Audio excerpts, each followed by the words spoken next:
Well, it's amazing how blind I am. I couldn't be prouder of a group of guys than I am this group. After New York, it would have been very easy to pitch a tent and say, we're done. You don't want to fight very hard. This group has done just the opposite. And some of the best practices of the year. Nice to be able to practice, but just get the energy back in practice that allows you to improve and get better. I think today was everything we talk about in our culture.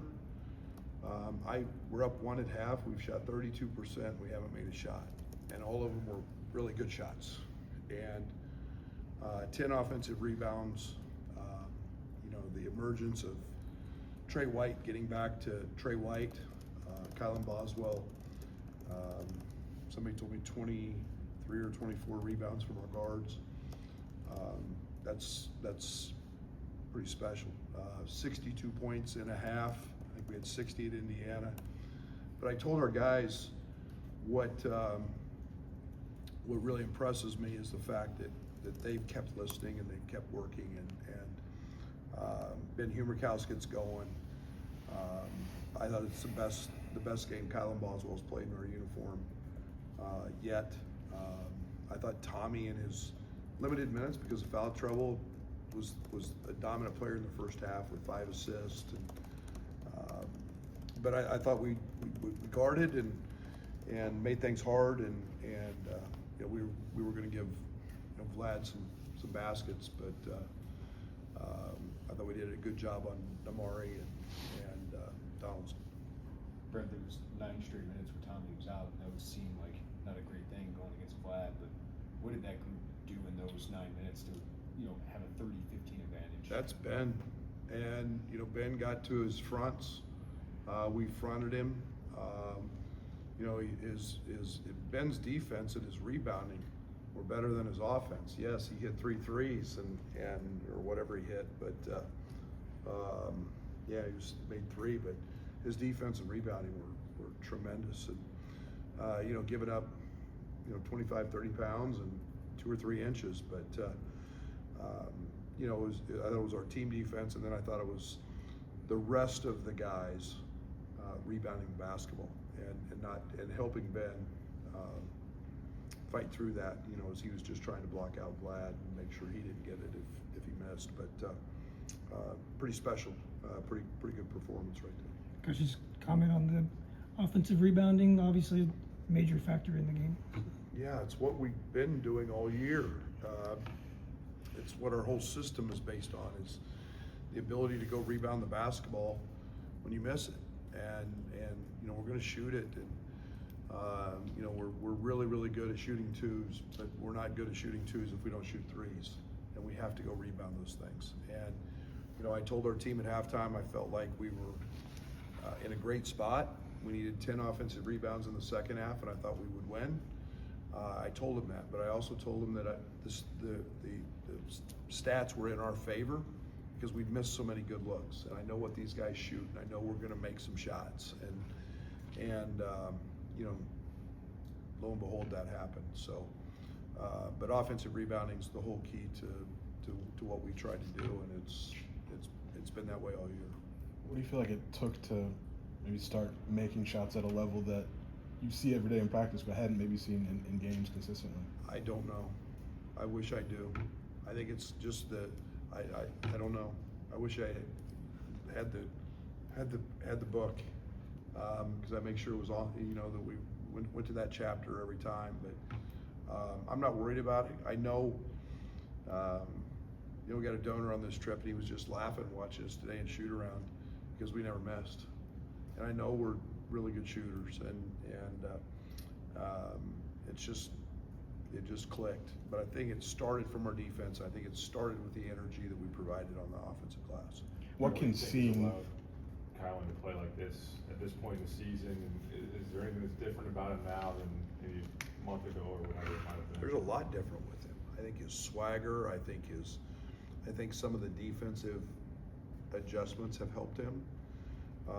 But he he's playing with so much confidence, and just as you know, his bravado on the court. I just feel good when he's out there. I feel good when he's guarding somebody that they're going to have a challenging night. But when he rebounds and he's finding ways to score in all sorts of ways, and that's just, it's fun to see. I guess what can seeing shots fall do for this team, especially now when it's March and maybe you need them to? Yeah, I mean, it's the way we're built. I don't want to, I'm sure not going to rely on that, but I'm excited that we've got the ability to go do that. And we've thrown up 60 in Bloomington and 62 in Ann Arbor. It's what this team's capable of doing if we find that that rhythm. But again, it's just nice to kind of not have to fight everything else we've fought for the last 5 or 6 weeks with the illnesses, and being able to practice and create an energy in practice that we know can carry over to a game, and maybe that's it. Maybe just keep practicing like we're practicing. On paper, it seemed like Wolf was maybe the toughest matchup heading into this game. What did you want to do to make it hard on him, and who are some of the guys that contributed to that? Yeah, Kylan was the main culprit. But there's a reason Kylan played 37 minutes tonight. We felt really good that matchup. We knew we could maybe get hurt on the glass a little bit with that, but Danny plays pretty much like a guard, and we didn't feel like if he wanted to post Kylan all day, we felt okay. Kylan did a pretty good job on Cooper Flag in the post, so we felt good about that. He got a bucket or two, but we basically just treated him as a point guard and didn't worry too much about it. Brad, that felt like a gut check moment after New York for your team. What did you see in the days after that could have shown that this was coming? What did they show you in these last 2 games? Well, I've said all year I liked our group, and I liked the character of our group. That one will rock you. That'll test your mettle. That'll, whether you just go lay down in the fetal position and I've known guys to do that. This group, really on 12 hours. We got home at 2:30. We were practicing at 2 o'clock. 12 hours later, we were on the floor. And we decided to make the changes, and we talked about it, and then we went out and a 2.5-hour practice. And this group has been incredible since that. And not everybody can have a group like that. I'm blessed I get to have a group like that. So, I don't need a pat on the back for them. They do. They need a pat on the back for rallying and staying connected and staying together. Is there any player in particular that's sort of spearheaded that? It's a collective group. This group has been phenomenal, and especially for one that's as young as they are, that one could have rocked you. But pretty good. The bravado with Kylan is different now. For the team, do you feel like this maybe a swagger back moment, or that a win like this can be that going forward? I hope so. I think so. I mean, that's a pretty happy locker room. It's been a long time since we've seen that one like that, and it's a really good basketball team. And one that's playing for a league championship. A lot of they're old and veteran, and they had a lot to play for today, and we just kind of got them on their heels, and so I hope it is. Brad, the calendar flips to March. Is there different urgency for this team to flip to? Most teams, yes. I don't know if this team knows. We haven't talked about seeding. We haven't talked a second about. We really haven't about postseason. They don't even know what. Most of them probably don't even know what a seed is. For us, it's just literally as a coaching staff, it's been, trying to get them to play like we practice, and to get them to practice the back the right way, all connected and with energy. Just happens to be March, so it's a good thing. I think we as coaches that have been through all this know what some of those things are, but I'm sure not trying to clutter their heads with anything but but just getting better right now. As a coach, to play 2 of your best games in a while, given the time of year, that's. Yeah, that, I mean, you know, you're only one thing in March, you're only as good as your last game. And you want to be playing your best, and tonight was, you know, was a good one, and you know, we got a couple days where we can get better again and practice and you know, finish the regular season off against a defending league champion. Maybe haven't been rebounding as well as you did today. Was there a point of emphasis, something you saw that was different? I don't know. We do drills every day.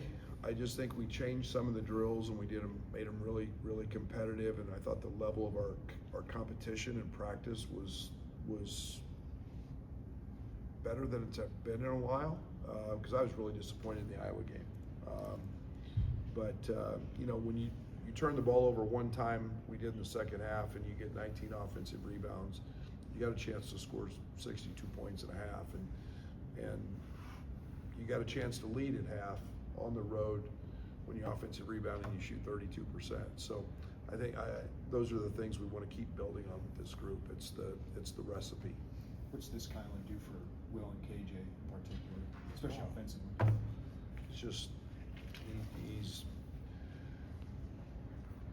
you know, Will's growth is helping Kylan, and you know, Kasparis, it's taking some of the load off of what he has felt for a while in terms of having to score. I mean, I didn't think Kasparis had a great game tonight. He had 17, you know, and you know, he guarded Donaldson all night. And, you know, we forget he's 18 years old, he's a freshman. That's a pretty good night on the road in Ann Arbor. And so both of those guys, and now I think Trey's emergence, it's just doing what he does best. He's found ways to get to the basket. He's getting to the foul line again. You know, he's great, looks great shooting it. But it's his defense is where he's spectacular. Will seems to be finishing a lot stronger at the rim. Can you get stronger during the season, or when you're just kind of lifting to maintain? Or? No, when we don't lift to maintain. You say that in front of Fletch, he might cut your head off. But we lift to get stronger, and that's what we do. But yeah, Will's. I mean, we weigh every day, so it's weight monitor and nutrition. But I think he's just more confident. I think that, you know, he's not afraid to take a hit. Knows he's not going to break. You know, I think experience has helped with that a great deal, and he's a focal point of everybody trying to stop him. So he's playing at a high level. One game in the next 11 or 12 days. What's that mean for your team? Practice. Keep building. Nothing else. You know, it's at this point, it's the opportunity. We'll see what Merez's future looks like in that time frame, and you know, it's a great opportunity for him to if he's able to do it. It's a great opportunity for him to get his feet wet as well. I mean, to have 4 guys with 4 or 5 assists, I mean, how unique is that, man, in teams you've had where you can run offense through that many? Yeah, it was one of the plans we had tonight. Was we knew with those 3 guys, KJ and Bam and Will, that we could put them in ball screens, and that we could, you know, we could try to exploit some different what we thought were advantages. They switched 4 ways, so we were able to get to a lot of that. But again, you got assists when the ball goes in, so it's nice to see guys get some assists. That's one of your favorite This will be our buildings last in the Big one Ten? here. Oh, yeah, very much so. It's with 5, is that what we've done? I think 5. So Derek told me that, but you know, you're only as good as the year that you walk in here and play. But yeah, I'm really proud of this group today because they've done a lot of good things.